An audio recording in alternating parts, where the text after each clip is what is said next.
Hello students, आप लोग कैसे हो? आई होप आप लोग अच्छे होंगे। मैं भी बहुत अच्छी हूँ। आज के वीडियो में मैं आपके लिए लेके आई हूँ ग्रामर पोर्शन इंग्लिश का।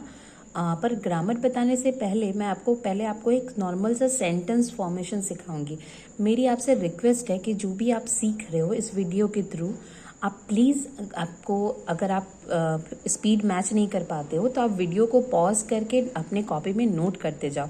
इससे क्या होगा, आप जल्दी सीखोगे, आपका नोट्स भी बनता चला जाएगा। ओके, तो मैं आज का क्लास स्टार्ट करती हूँ। तो आज मैं आपको पढ़ाऊंगी सेंटेंस फॉर्मेशन। एक सेंटेंस, अगर आप एक सेंटेंस देखते हो तो वो सेंटेंस बनता कैसे है।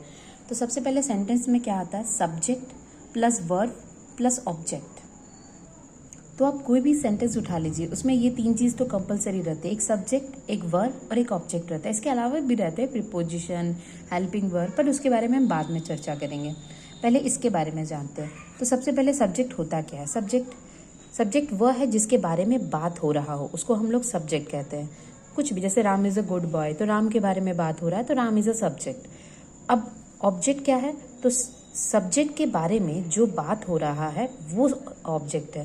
माने सब्जेक्ट के बारे में जो आप बात कर रहे हो, जैसे कि Ram is a good boy, तो राम कैसा है? या फिर राम ईट्स मैंगो, तो राम आम खाता है। तो राम के बारे में क्या बात हो रहा है कि वो आम खाता है, तो आम इज़ ऑब्जेक्ट। तो उसी तरह से वर्ब क्या है? वर्ब का हिंदी में क्रिया बोलते हैं। सब्जेक्ट जो कर रहा है उसको हम लोग वर्ब कहते हैं। जैसे अगर मैं बोलूँ राम ईट्स मैंगो, तो राम क्या कर रहा है? राम आम खाता है, तो राम क्या कर रहा है? खा रहा है। तो खाना, दैट इज ईट्स, यहाँ पे वर्ब होगा। तो ये तीनों का डेफिनेशन है। अब मैं पढ़ाती हूँ वर्ब के बारे में। तो वर्ब क्या होता है? तो सबसे पहले आपका वर्ब जो है 5 तरह के होते हैं। V1, V2, V3, V4, V5। V1 क्या है? जैसे कि मान लीजिए मैंने ईट लिया, ईट का मतलब खाना, EAT ईट। इसका V2 यानी वर्ब का सेकेंड फॉर्म क्या होगा? Eight, ATE, eight. V3 यानी वर्ब का थर्ड फॉर्म क्या होगा? Eaten. V4 eat plus ING eating. V5 eat plus S eats. ठीक इसी तरह से give, gave, given, giving, gives. Come, came, come, coming, comes. तो ये सारे वर्ब के फॉर्म्स, इस तरह से कई सारे वर्ब है। अगर मैं देखना चाहूँ तो 1000 से ज़्यादा वर्ब्स है। मैं आपको उतना लिख के नहीं दे सकती हूँ। अगर आपको लेकिन आपको वर्ब्स लर्न तो करने पड़ेंगे, तो उसके लिए आप इंटरनेट के थ्रू जा करके आप लर्न कर सकते हो। अभी आप देखो, कोई भी सेंटेंस 3 ही फॉर्म्स में होते हैं। सबसे पहले प्रेजेंट, पास्ट एंड फ्यूचर। आप लोग पढ़े होंगे, कोई भी बात जो घटना हो रही होती है वो या तो पहले की घटना है जो बीत चुकी है, या अभी हो रही है, या फिर फ्यूचर में होगी। ये 3 ही टाइम की घटना आपको मिलेगी।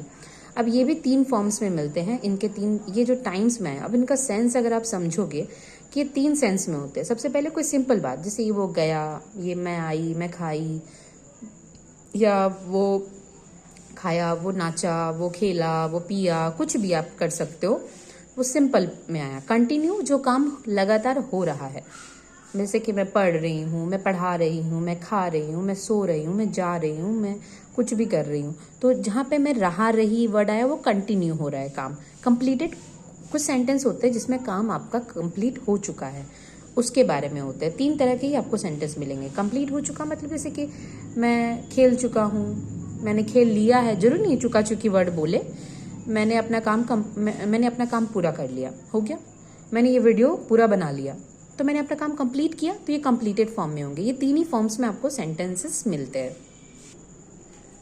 For understanding better tense and sentence formation, first of all मैं आपको एक टास्क दे रही हूँ। अगर आप अच्छा से टेंस को समझना चाहते हो, अच्छे से सेंटेंस बनाना चाहते हो, तो सबसे पहले आपको you have to learn first 4 things. Number 1, forms of verbs. जैसे मैंने आपको बताया V1, V2, V3, V4, V5 आप तो वो ING S या ES लगा के ऑटोमेटिक बना सकते हो। तो आपको जो मेन लर्न करना है V1, V2 and V3। Degrees of adjectives आपको लर्न करने होंगे। पॉजिटिव, कंपैरेटिव, सुपरलेटिव फॉर्म में जो रहते हैं, जैसे कि बिग का bigger, biggest, beautiful, more beautiful, most beautiful. ये सारे डिग्रीज ऑफ एडजेक्टिव्स आपको लर्न करने होंगे। याद रहे, ये फॉर्म्स ऑफ वर्ब्स आपको लर्न करने, ये आपका टास्क है मेरी ओर से।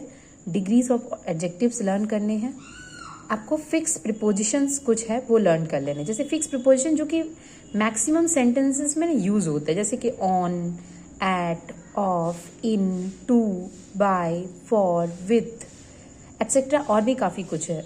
आपको अगर कुछ और याद आ रहा है या फिर कोई और सेंटेंस में आप देखे हो तो आप वो भी लगा सकते हो, डजेंट मैटर।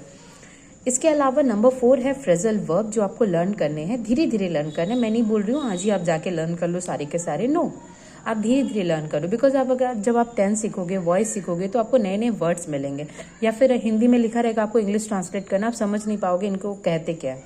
तो उसके लिए सबसे ज़रूरी है कि आपको जानना होगा कि B1, B2, B3 किसका क्या है। लाइक अगर मैं बोलूँ अवेक, अवेक का B1, अवेक का B2 क्या है, B3 क्या है, तो ये सब आपको पता होना चाहिए। डिग्रीज क्या है, प्रिपोजिशन में क्या क्या आते हैं, कौन सा प्रिपोजिशन कहाँ लगेगा, तो आपको थोड़ा पढ़ना पड़ेगा इसके बारे में।